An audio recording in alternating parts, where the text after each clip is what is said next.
Welcome, stranger. Name's Halleck, and it's a pleasure meeting you. I run this little shop. Got enough supplies here to keep you alive and fighting.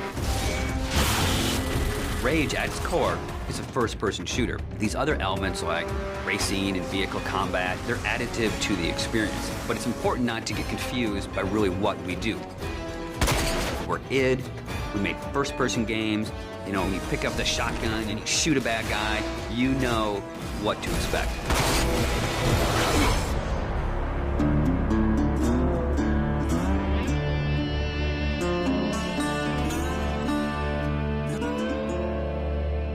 So in Rage, what we've tried to do is in every new environment that you enter, we give you a new weapon or a new ammo type or a new engineering item to keep the experience fresh. And as you play through the game, your arsenal grows and grows. It's a few different elements that really make a weapon good or satisfying. When you hit the fire button, it needs to do something on the other end. And that's where you get the feedback from blowing a head off or seeing a cool death animation. You know, I've always loved shotguns in all of the id games especially. I think if we didn't have a shotgun, a lot of fans would be upset. But the crossbow, because it's so different and so new, it's almost like this utility weapon. My favorite weapon in Rage is the wing stick. Let me guess. You want to know how to throw a wing stick. The wing stick is an offhand, instant throw weapon. The wing stick is such an iconic weapon. It's this bladed death boomerang, and it has like a smart nano targeting core is some of the mythos that we've built into it. And if you time it right, you can chop the heads off the mutants with it. We have these things we call gadgets or engineering items. Things like a little remote-controlled car with a bomb attached to it.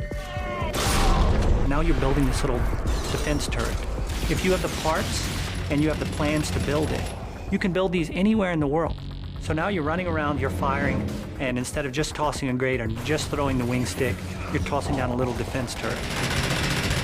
And we have other more complex engineering items as you progress through the game, things like sentry bots that are automated robots that shoot all your enemies for you. If you utilize some of the other gadgetry items, you can make it a thinking man's game. But it doesn't stray too far from our core mechanics. It's one button. It all follows the same principle. I pay nicely for quality goods.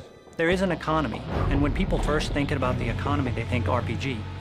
But the economy is really your tool to manipulate how you want to play the game. It really is this player choice mechanic. So you're picking up this cash and these other cool items, then you sell it and you pick which ammos you want to buy. When you get these new things, you'll want to try it out. And when you do, you learn how that impacts you as the player and how you want to approach a situation. But at every step of the way, we never want the inventory to get in the way.